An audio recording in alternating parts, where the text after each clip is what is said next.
മാനർമ ചാൻസിലേക്ക് സ്വാഗതം. അപ്പോൾ നമ്മുടെ ഇന്നത്തെ വീഡിയോ എന്ന് പറഞ്ഞു കഴിഞ്ഞാൽ മലയാള സിനിമയിലാണെങ്കിൽ ലഹരി സംബന്ധമായിട്ടുള്ള കേസിൽ കുറേ പേരെ പോലീസ് കസ്റ്റഡിയിലൊക്കെ എടുത്തിട്ടുണ്ടായിരുന്നു. അപ്പോൾ അതിനെക്കുറിച്ച് പറയുന്നൊരു വീഡിയോ ആണ്. അപ്പോൾ നമുക്ക് വീഡിയോയിലോട്ട് പോകും. മലയാള സിനിമയിൽ പ്രമുഖരായിട്ടുള്ള ശ്രീനാഥ് ബാസി, ഷൊയിൻ ടോം ചാക്കോ, പിന്നെ നമ്മുടെ വേടൻ, ഖാലിദ് റഹ്മാൻ ഇവരെയാണ് ഈ ലഹരി സംബന്ധമായിട്ടുള്ള കേസിൽ ഈ അടുത്താണെങ്കിൽ പോലീസ് കസ്റ്റഡിയിൽ എടുത്തിരുന്നത്. പിന്നെ ലേറ്റസ്റ്റ് ആയിട്ട് കസ്റ്റഡിയിൽ എടുത്തത് നമ്മുടെ വേടനെയാണ് എടുത്തത്. അപ്പം നമ്മുടെ മലയാള ഇൻഡസ്ട്രിയിലാണെങ്കിൽ ഈ ഒരു ലഹരി ഉപയോഗത്തിന് സംഭവം ഭയങ്കര കൂടി വരികയാണ് ഓരോ ദിവസം കഴിയുന്തോറും.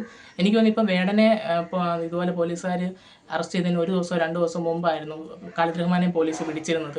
അപ്പോൾ ഇപ്പം ഭയങ്കരമായിട്ടുള്ള രീതിക്ക് സിനിമാ മേഖലയിൽ ലഹരി ഉപയോഗിക്കുന്നവരെ ടാർഗറ്റ് ചെയ്താണ് ഇപ്പോൾ പോലീസുകാരാണെങ്കിൽ ഓരോരുത്തരായിട്ട് ഇതുപോലെ തൂക്കി വരികയാണ്. അപ്പം ലാസ്റ്റ് ഇപ്പം നമ്മുടെ വേടനിലാണ് വന്ന് നിൽക്കുന്നത്. പിന്നെ ഖാലിദ് റഹ്മാൻ്റെ കാര്യം അദ്ദേഹത്തിന് ഇതൊരു ഫ്ലാറ്റ് വെച്ചിട്ടാണ് പിടിച്ചത്. അപ്പോൾ ഖാലിദ് റഹ്മാൻ്റെ കാര്യം ആരോ ഇതുപോലെ ഒറ്റിക്കൊടുത്തതാണെന്നാണ് നമ്മൾ കേട്ടത്. അപ്പം ഒരിക്കലും ഇവർ ഭയങ്കര സീക്രട്ടായിട്ട് തന്നെയാണ് ഈ കാര്യങ്ങൾ ചെയ്യുന്നത്. പക്ഷേ വെളിയിലോട്ട് അത് ആൾക്കാർ ഒറ്റിക്കൊടുക്കുന്നതാണ്. അങ്ങനെ കൊടുത്താൽ അല്ലെങ്കിൽ ഇതുപോലും അറിയത്തില്ലായിരുന്നു. പല കാര്യങ്ങളും ഇതുപോലെയാണ് പുറത്താകുന്നത്. എന്തായാലും നമ്മുടെ ഇൻഡസ്ട്രിയിലാണെങ്കിൽ ഇപ്പം ഈ ഒരൊറ്റ പേരിലാണ് നമ്മുടെ ഇൻഡസ്ട്രി ഭയങ്കരമായിട്ടുള്ള ഒരു അപമാനമാണ് ഇപ്പം മറ്റ് ഇൻഡസ്ട്രികളിൽ നിന്ന് നമുക്ക് കിട്ടിക്കൊണ്ടിരിക്കുന്നത്. വേടൻ്റെ കാര്യം നമ്മൾ പറയുകയാണെങ്കിൽ വേടനാണെങ്കിൽ പല സ്റ്റേജ് ഷോകളിൽ വരുമ്പോഴാണെങ്കിലും യുവാക്കളോട് എല്ലാവരോടും പറയാറുണ്ട് ഇതുപോലെ നിങ്ങൾ ഈ ഉപയോഗിക്കരുത്, ലഹരി ഉപയോഗിക്കരുതെന്ന് ഇങ്ങനെ പറയാറുണ്ട്. പക്ഷേ വേടൻ അങ്ങനെ പറഞ്ഞിട്ട് വേടൻ തന്നെ ഇതുപോലെ ചെയ്യുന്നത് ഒരു ഭയങ്കര ഒരു നമുക്ക് തന്നെ ഒരു വല്ലാത്തൊരു സംഭവമാണ്. കാരണം അതിൽ കുറേ ട്രോളൊക്കെ ഇറങ്ങിയിട്ടുണ്ട്. മറ്റേ അമർ അക്ബർ അന്തോണിക്കകത്ത് പിഷാരടി ഉണ്ണിയായിട്ട് പോലീസുകാർ അറസ്റ്റ് ചെയ്തുകൊണ്ട് കൊണ്ടുവന്ന രീതിക്കത്തെ ട്രോളൊക്കെ ഒത്തിരി വന്നിട്ടുണ്ടായിരുന്നു. മലയാള സിനിമയിലാണെങ്കിൽ ഇനിയും ഒത്തിരി ആൾക്കാരുണ്ട് ഇതുപോലെ ലഹരി ഉപയോഗിക്കുന്ന പുറത്ത് വരാൻ നമ്മൾ ചിലപ്പോൾ ഒരിക്കലും ചിന്തിക്കാത്ത പോലും ഉള്ള ചില വലിയ സ്റ്റാർസുകൾ ചിലപ്പോൾ കാണാം. ഇതുവരെയായിട്ടും അങ്ങനെയുള്ള ആരുടെയും പേര് പുറത്ത് വന്നിട്ടില്ല.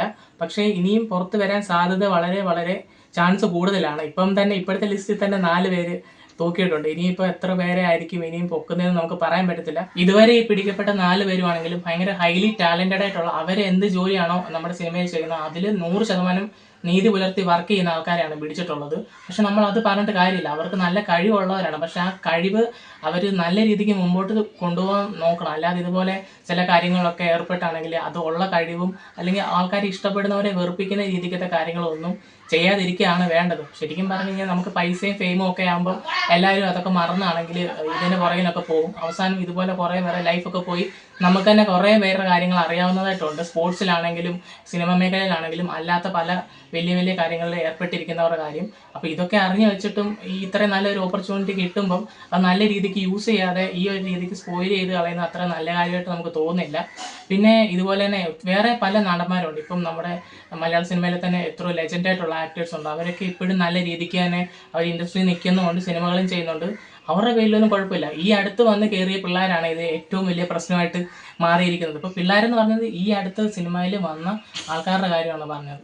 പക്ഷേ അത് ഭയങ്കര ഒരു പ്രശ്നമായിട്ടുള്ള കാരണം നേരത്തെ ഇതുപോലെ നിന്ന് നമ്മുടെ ലെജൻഡായിട്ടുള്ള ആക്ടേഴ്സ് അവർക്ക് ഒരു ചീത്തപ്പേര് കേൾപ്പിച്ച് കൊടുക്കുന്നതിന് സമമായിട്ടുള്ള കാര്യങ്ങൾ, സമമല്ല ചീത്തപ്പേര് കേൾപ്പിച്ച് കൊടുക്കുന്ന കാര്യത്തിലുള്ള കാര്യങ്ങളാണ് ഇപ്പം മലയാള ഇൻഡസ്ട്രിയിൽ നടന്നുകൊണ്ടിരിക്കുന്നത്.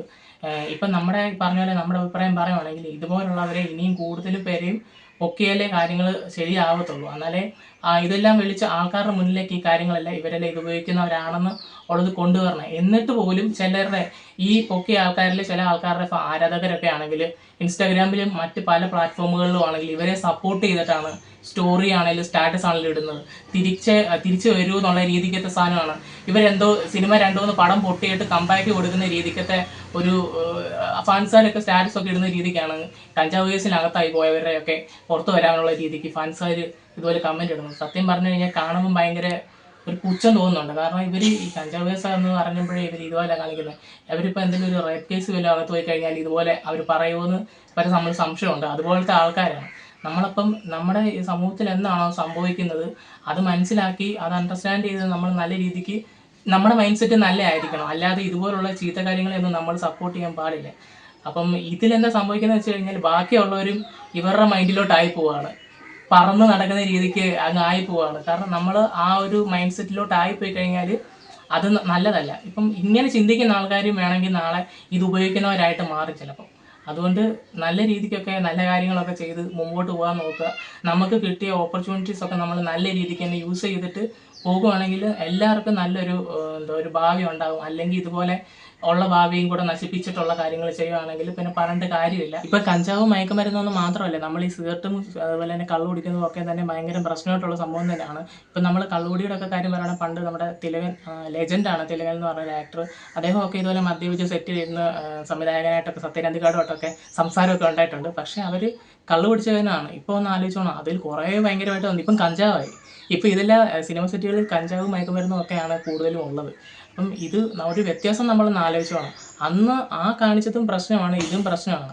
ഇപ്പം പറയുന്നത് ഈ കഞ്ചാവും, നമ്മൾ ഈ കഞ്ചാവ് ആയതുകൊണ്ട് മാത്രമല്ല ഇത്രയും ഭയങ്കര പ്രശ്നമായിട്ട് പറയുന്നത്. ഇപ്പം ഈ മദ്യപാനമാണെങ്കിലും സിഗരറ്റ് വലി ആണെങ്കിലും ഒക്കെയും ഭയങ്കര പ്രശ്നമായിട്ടുള്ള കാര്യങ്ങൾ തന്നെയാണ്. ശരിക്കും പറഞ്ഞു കഴിഞ്ഞാൽ ഇപ്പം നമ്മുടെ ഒരു നല്ല പ്രായത്തിൽ അതിൻ്റെ കാര്യങ്ങളൊന്നും അറിയാൻ പറ്റത്തില്ല. ഏകദേശം ഒരു 50 വയസ്സിന് ശേഷമാണ് നമുക്ക് അതിൻ്റെ ഭയങ്കരമായിട്ടുള്ളൊരു സൈഡ് എഫക്റ്റ് അറിയാൻ പറ്റുന്നത്. അതുകൊണ്ട് നമ്മൾ ഈ മാക്സിമം ഇമ്മാതിരി സാധനങ്ങളൊന്നും യൂസ് ചെയ്യാതിരിക്കുക. യൂസ് ചെയ്യുന്നവരുണ്ടെങ്കിൽ അത് പതിയെ നല്ല രീതിക്ക് തന്നെ കുറയ്ക്കണമെന്നല്ല പറയുന്നത്, ഫുള്ളായിട്ടുള്ള ഒഴിവാക്കുകയാണ് വേണ്ടത്. അപ്പോൾ നമ്മുടെ ഇന്നത്തെ വീഡിയോ ഇത്രയൊക്കെ ഉള്ളൂ. ഞങ്ങളുടെ ഇന്നത്തെ വീഡിയോ ഇഷ്ടപ്പെട്ടെങ്കിൽ നിങ്ങൾ സബ്സ്ക്രൈബ് ചെയ്യുക, ലൈക്ക് ചെയ്യുക, ഷെയർ ചെയ്യുക.